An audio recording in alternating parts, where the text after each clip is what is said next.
passion, it is a lasting love.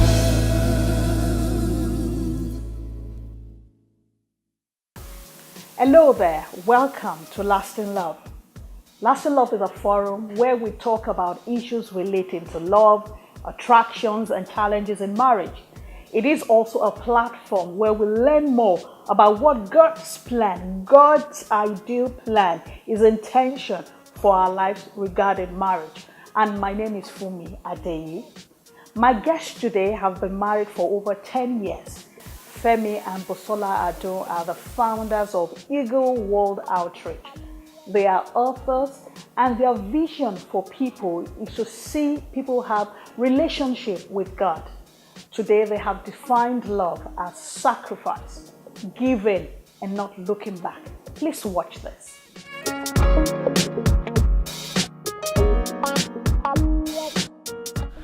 My name is Femi Adun. I'm a pastor, a husband, father of two, soon to be father of three. I'm also a leadership consultant, consult for organizations, basically within training, leadership and management. What else do I say? Well, that's me. So I'll introduce myself as Busola Adun. I'm a wife, I'm a mother, I'm a lover of Jesus, I'm a mother of two beautiful kids. I'm also an HR personnel, an administrator. I'm also a pastor, and I'm just a woman who just loves the Lord and wants to be a blessing to people and just add value to people's lives. How do I describe my wife? I would describe her as somebody who passionately loves God. She's a very loving person. She's a go-getter. Okay, I'll describe my husband as a man who is sold out to the Lord. You know, I love to use those terms, sold out, addicted. Is a guy who is very homely, is a man that wears many hats. He loves to cook, is very romantic, is just a guy that is full of life, very, very funny. And I just, you know, it's just a great guy. So how do I describe myself? How do I describe myself? Well, I would say I'm a lovable guy, fun to be with. I'm very humorous. Well, that's what people say, but I guess I am humorous, and I just love to see people be the best, you know, and just, you know, live life and maximize life. Yeah, I would say I'm that kind of a person. And I'll describe myself as a very energetic woman, very meticulous, also very outspoken, and I love to just meet people and just generally just, you know, love to have fun around people. The romantic thing I've done for my wife. Okay, a couple of years ago, maybe about 3 or 4 years, I can't remember. He actually got me a ticket for my birthday. I said, you know what, can you just give me 4 days of your time from work this week coming? I want to blow your mind. So she went on to get 4 days from work, and I didn't tell her where we're going to. In the morning of the day before her birthday, you know, I told her, get dressed, you know what, we're traveling, we're flying, and she said, where? I said, don't worry, until we got to the airport, and I told her we're going to... We went to Santa Susana in Spain. It's a very romantic part of Barcelona. It's on the beach side, and she was blown away. I wasn't even expecting it, and for me, that was really romantic. I mean, it was very special to her that we could just have that time to ourselves, just celebrating her for her birthday outside of the country. So what's the most romantic thing that I've done for my husband? I remember a particular time when he traveled and he was coming back. I wrote a love note on the bed, and I also put one of his favorite lingerie of mine on the bed as well, and make sure that, you know, I put it, you know, covered it all with perfume, and there were roses on the bed as well, candles on the floor, and I was not home, so that was some great expectation I left there for him so that he could, you know, be excited about me coming back home. How romantic am I to my wife on the scale of 1 to 10? I'll give myself a very good 8. On a scale of 1 to 10, I'll give myself 6 to be fair. And my husband, I'll probably give him 9. I'll give a 9.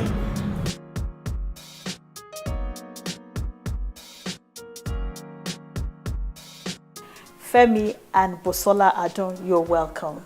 Thank you very much. And thank you so much for coming on Lasting Love. Femi, I'll start with you. Going back memory lane, how were you raised? How was your background like? I was raised in a proper family setup. Mom and dad, together. Had a lot of discipline from dad. It was more of the strong, type. Mom was overcaring, but dad, similar to me today in terms of he was a businessman and international businessman. So most of the time it was always in one country or the other. So we spent more time, with mom, helping us to grow and to abide by our beliefs. She had found Christ early, even though she was raised from a Muslim family, but she had her own experience, encounter early with the Lord, even though we didn't attend church, but she had a strong belief about Christianity. So she did her best in a little way to put us in line, and we really enjoyed being together. We were closely knitted. We hardly go visit anyone except for special festive period occasion. So we grew to be with each other, to find fun time with each other until my elder ones had to go on boarding school, and so I would say I was raised in a very strong family oriented. I wasn't raised in a polygamy family. I was raised in that nuclear family. So we were closely knitted and still, Good. Yep. Basola, how about you? Actually the same. I was raised in a nuclear family as well, very close, knitted family. I'm still very, very close as well. Family of 5. My parents were professional. My dad is late now, but my dad was an accountant. And my mom she's retired now, but a midwife and a nurse as well. And they were well-traveled. They studied abroad, so grew up in that kind of family where education was important, was priority, and a family where there was so much love as well. And such a blessing, because even up to now, we're still very, very closely, knitted together. We love each other. It's a family that we can talk about anything, even though, in terms of, the gaps in the age, but, we're just... You are the baby of the family, I'm the baby of the family, yes. And how does it feel to be the last? Yeah, it feels amazing, isn't it? Because everyone dotes on you. Absolutely. And having my mom, being an elderly woman now, in her 70s, and having her say I'm a last card, so even though all grown up now, but it's such a joy to see, know that mommy says, "Oh, you're my last card," and you have your siblings, taking care of you, making sure that you're well, you're fine. And it's just a blessing. So yeah. I would say we're 2 last cards. Oh, you are the last as well. Yes. Wow. So there's a last born syndrome. Yes. Wow, that's good. Oh, that's good. Now, Femi, tell me, while growing up, you had a rough, your growing up years, you had it a little bit rough somehow. Can you tell me?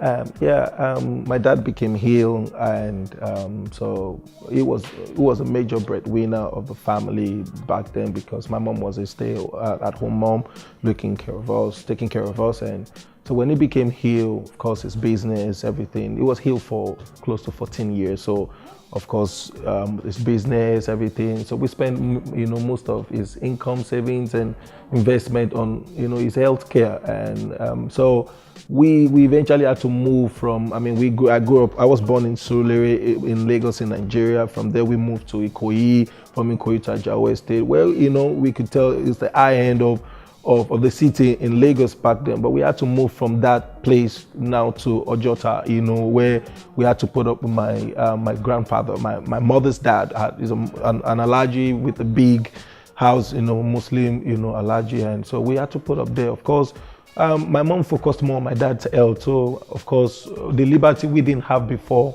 we had, so everybody had to fend for themselves. So I was exposed to a lot of vices, from friends, peer pressure and things. So that's how my journey, being, having it rough, street life, gangs, all kinds of, wayward behavior. I was exposed to that, and because my mom was so focused on my dad's health, as much as yes, she did her best in prayer and advising us, but her energy was more on my dad, and living in the kind of polygamous. My grandfather had close to 8 wives, over 30 children in this massive house. They were not all living there, but at least it was a crowd. So, in that house, you wouldn't even know if I was in that building, to speak with. So sometimes I'm out midnight. She doesn't even know. She may assume I'm in one of the flats or building or room somewhere. And so, it became very tough for me. I lost interest in pursuit of anything. There was no proper, I was used to having the best, there was provision. We went to the best, schools, and well, after then, things just really, so of course, the pathway just took me to, places I don't, that I didn't emphasize I was going to, go to in life. I want to know exactly how you had a change of mind. How did you meet Christ? When was the turning point in your life? The turning point, surprisingly, people still do not believe that it was just in 2003, February 16th. I remember vividly because it was an encounter. But I would give the credit to my mother. My mother is late now, she's 2 years now, she's been with the Lord.